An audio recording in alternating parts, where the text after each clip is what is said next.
Olá, crianças do terceiro ano, tudo bem com vocês? Aqui é a professora Larissa e vamos mais nessa sexta-feira fazer as atividades de hoje, tá? Hoje iremos fazer só História e Geografia. Então vamos iniciar, pegue os livros didáticos do estojo, aí vamos iniciar com o livro de Geografia, de História, perdão, e abram lá na página 56 e 57 do livro.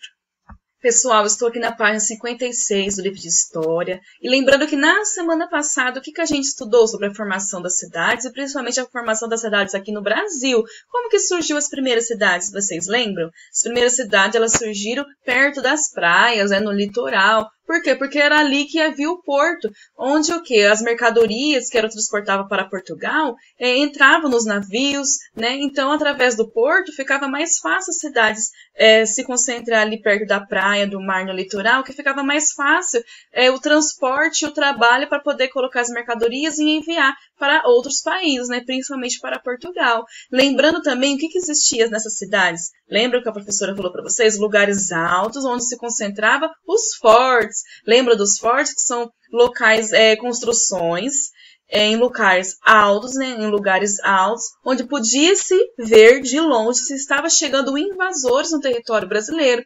Então, eles ficavam o quê? Sempre atentos nesses fortes. Alguns fortes tinham até canhões, né? Porque se caso viesse algum invasor no território brasileiro, eles já estavam prontos para contra-atacar. E na atividade de hoje, aqui na página 56, a gente vai dar continuidade a esses conteúdos. Temos aqui duas atividades, a 3 e a 4. Vamos ler a 3. Encontre e contorne no diagrama que se quadra aqui com letras, abaixo as palavras que correspondem às definições. Então, temos aqui 3 definições. Região situada à beira do mar. Então, a região que fica próxima ao mar, como que é chamada essa região? Eu falei para vocês vão encontrar ela escrita, a palavra aqui nesse quadro, e irão circular a resposta, tá? 2. Edificação construída com a intenção de defesa. Lembra que fica em lugares altos, né? A fim do quê? De observar se está vindo invasores para proteger as cidades aqui, né, no Brasil. Então, como que era chamado esse tipo de construção, de edificação? Está escrito aqui, você circule a palavra da resposta. E a terceira definição aqui, lugar na costa ou na margem de um rio, onde pode ocorrer o embarque ou desembarque de pessoas e mercadorias. Então, como que chama esse local? Aqui fica distante, né, de rancharia, da nossa realidade, a gente não convive. Mas a gente aprende, né, vendo na televisão, também bastante. Estamos aprendendo aqui no livro que existem esses locais onde os navios carregam e descarregam as suas mercadorias. E como que chama esse local? Então, a gente também aprendeu sobre isso. Está aqui escrito dentro desse quadro. Vocês vão identificar as 3 respostas e circular as palavras corretas aqui na atividade 3. Agora iremos para a atividade 4 e para responder a questão A, B e C, a gente tem que prestar atenção muito nesse mapa. Esse mapa é o mapa do Brasil, né? Ele não era grande como é hoje, esse é apenas o território brasileiro, tá? Na época colonial, quando o Brasil era colônia de Portugal, tá? Então, aqui nesse mapa a gente consegue ver as primeiras vilas e cidades. Vocês podem observar no livro de vocês que fica mais fácil, tá? Esse mapa é lá do século XVI. Aqui tem um mapa, tem suas cores, né? Aqui tem as legendas. A primeira é vermelhinha, que são as áreas, provavelmente sobre a influência de cidades e vilas, né? Onde se concentra cidades e vilas. Depois temos aqui de laranja, áreas conhecidas e povoadas de maneira mais ou menos estável, mas sem nenhuma vila ou cidade. Depois temos aqui a parte de uma cor bem mais clarinha, tipo um rosinha clara, que são as terras pertencentes à Espanha, porque houve um período que não só Portugal colonizou o Brasil, como a Espanha também, tá? E o último aqui, um pouco mais amarelinho, que aqui na imagem não tá muito para ver, mas no livro de vocês dá. São as terras que pertenciam a Portugal nesse período.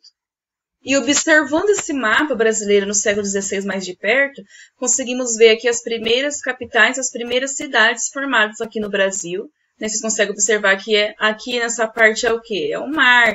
Então, as primeiras cidades concentradas no litoral brasileiro, né, por causa da mercadoria, dos navios que ficavam nos portos, né, que fica mais fácil de transportar as mercadorias nos navios quando a cidade fica próximo ao litoral. Por isso que são cidades litorâneas, as primeiras cidades do Brasil. E de acordo com a legenda, podemos observar também que mais no litoral se concentrava as cidades grandes, né, de vermelho, depois vem a parte laranja, que existia povoados, né, mas já não era do tamanho de uma vila ou de uma cidade Essa parte mais amarela já concentrava o território de Portugal, não era tão povoada assim. Essa parte era mais parte do litoral, onde havia cidades maiores, tá bom? E aqui tem bastante nome de vilas e nome de cidades da época, algumas mais antigas, se vocês olharem a data de cada uma, vocês podem observar a mais antiga, outras mais recentes. Como o Brasil foi descoberto em 1500, a gente conseguiu observar até algumas cidades que foram fundadas nesse mesmo século, né? Por volta de 1500 e pouquinho, já foi construída as primeiras cidades, então a gente consegue saber como, através da legendinha aqui, onde está marcando o ano da fundação da cidade. Sabendo dessas informações, vamos para as questões. Como os europeus, né, os portugueses, ou os espanhóis, italianos, holandeses, como eles alcançavam o território brasileiro por volta de 1500? Como que eles chegavam ao Brasil? E como que os portugueses que estavam aqui se deslocavam para Portugal? Era através de que meio de transporte? Então, vocês podem escrever aqui no livro mesmo abaixo, tá bom? B. Escolher 3 das palavras abaixo. Escreva uma frase explicando a localização das primeiras cidades, as primeiras vilas e cidades brasileiras. Então, olhando aqui no mapa, as primeiras cidades brasileiras, né, elas ficavam próximo aonde, né? A localização é o quê? Próximo aonde? Aonde que ficavam as cidades brasileiras? Né? Já falei para vocês, as primeiras cidades brasileiras foram fundadas, né, próximo ou no local, a fim do quê? De facilitar o transporte das mercadorias, que as mercadorias saíam daqui e iam direto para Portugal, lá na Europa. Então, vocês vão escrever isso explicando, tá? Vocês vão explicar aqui para mim. Vamos escrever com essas palavrinhas-chave. Por que as cidades se concentravam nesse local? Vocês têm que dizer o nome desse local aqui, próximo ao mar. Por que as cidades se concentravam nesse local? Para facilitar o quê? O que tinha de importante? Tá? Então, com essas palavrinhas-chave, vocês conseguem desvendar e escrever com a explicação de vocês. Tá? Agora, vamos para C. Observe o mapa e escreva o nome de 2 vilas mais antigas do Brasil. Lembra que cada vila e cidades aqui estão com a data da sua fundação à frente? Vocês vão procurar as 2 mais antigas e escrever o nome delas aqui abaixo. Tá? Essa é a atividade da página 56, agora vamos para a página 57. Agora, na página 57, vocês lerão sozinhos esse texto, tá bom? Então, realizem a leitura num local mais silencioso para vocês conseguirem compreender. Então, a gente já aprendeu que a formação das primeiras cidades, como que foi no Brasil, né? Os portugueses vieram para cá e, por causa do comércio perto do litoral, foi construídas as primeiras cidades. Né? Como foi o desenvolvimento dessas cidades, dessas primeiras cidades brasileiras? Então, aqui nesse texto vai falar como que foi o funcionamento, o que era importante, como que era o serviço dessas primeiras cidades brasileiras, né? As mais antigas daqui do Brasil. Então, leia o texto com atenção. Logo abaixo também temos uma imagem com legenda de uma cidade específica. Grifem as partes importantes, tá bom? E vocês vão aprender mais um pouco sobre como que funciona, né, uma cidade. Aqui também fala o que é uma Câmara Municipal, o que é um pelourinho. Ele funcionava na época da colonização. Hoje a gente não tem mais. Mas para que serviu o pelourinho? Está escrito no texto aqui na legenda. Tá bom? A prefeitura. Aqui em Rancharia temos a prefeitura. E antigamente também já existiam as primeiras prefeituras. Para que serve a prefeitura? Então vocês vão ler e vão fazer uma leitura com calma aqui na página 57, grifar as partes importantes, tá bom? Porque vai servir de conteúdo também para as próximas atividades. Então, faça uma leitura com bastante cuidado, com bastante atenção, tá? Agora, vocês vão pausar o vídeo, fazer alguma atividade se for necessário, e vamos pegar o livro de Geografia agora, tá? A gente vai fazer a página 40 e 41 de Geografia. Pessoal, agora estou aqui no livro de Geografia, na página 40 de hoje. Lembrando o que a gente estudou na semana passada. A gente está estudando sobre os tipos de vegetação, tanto no Brasil quanto no mundo. Então, quais são os tipos de vegetação que a gente estudou? As florestas, né? São a vegetação, como que é a vegetação? Cheias de árvores, uma bem pertinho das outras, com bastante folhagem. É um ambiente úmido, né? Nas florestas chove bastante. Aprendemos também sobre o cerrado, onde as árvores ficam longe uma das outras, né? A vegetação é a mais rasteira, né, de porte médio, ou rasteira, que são os gramados. Tem mais pasto com algumas árvores, né? O cerrado, e tem épocas de chuva e épocas que não chove tanto.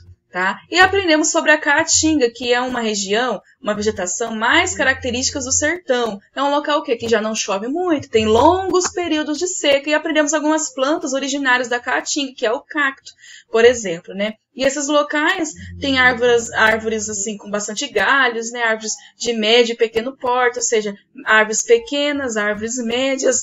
Também não há muita vegetação. Quando é um período mais chuvoso, essas folhagens, essas plantas ficam mais verdes, né? Mas na maioria da época, que é um período de seca, a folha fica com uma cor mais amarelada. E a terra mesmo da caatinga é bem seca, é uma terra bem dura. Então essas são as características da vegetação da caatinga, né? Que fica nos locais que não chovem muito. Então a gente aprendeu esses 3 tipos de vegetação que mais se concentra aqui também no Brasil. Tá? Na atividade de hoje, vocês vão aprender sobre os povos Coroaí. Tá bom? E eles vivem na caatinga? Não. Eles vivem no cerrado? Não. Eles vivem na floresta. Pois é, eles vivem na floresta, tá? Esses povos Coroaí, eles não são daqui do Brasil, não. Eles são lá do país da Indonésia, tá bom? Então, o que vocês vão fazer hoje? Vocês vão ler esse texto, vão explicar quem são esses povos Coroaí que vivem na floresta, lá na Indonésia, como que é o modo de vida deles, né, do que eles se alimentam, como que eles constroem as suas casas, como que é o seu cotidiano. Então, vocês vão ler com muita atenção. Tem aqui um pequeno mapa mostrando, né, a localização da onde ficam esses povos, onde fica a Indonésia, né, que fica no continente asiático. Na página 41, vai continuar explicando, né, sobre os costumes, do que eles vivem, o que eles fazem, os povos Coroaí. Tá? Temos aqui uma imagem de apoio também. E após a leitura e aprendendo bastante sobre os povos Coroaí, vocês vão responder as questões 1, 2, 3 e 4. Na onde? No livro, no caderno. Tá bom? Melhor no caderno, porque aqui não tem espaço. Então, vocês vão lá no caderno, vão colocar a data de hoje, vão escrever Geografia, página 41, e colocar as respostas da 1, da 2, da 3 e da 4, e as respostas estão no livro, no texto que vocês irão ler.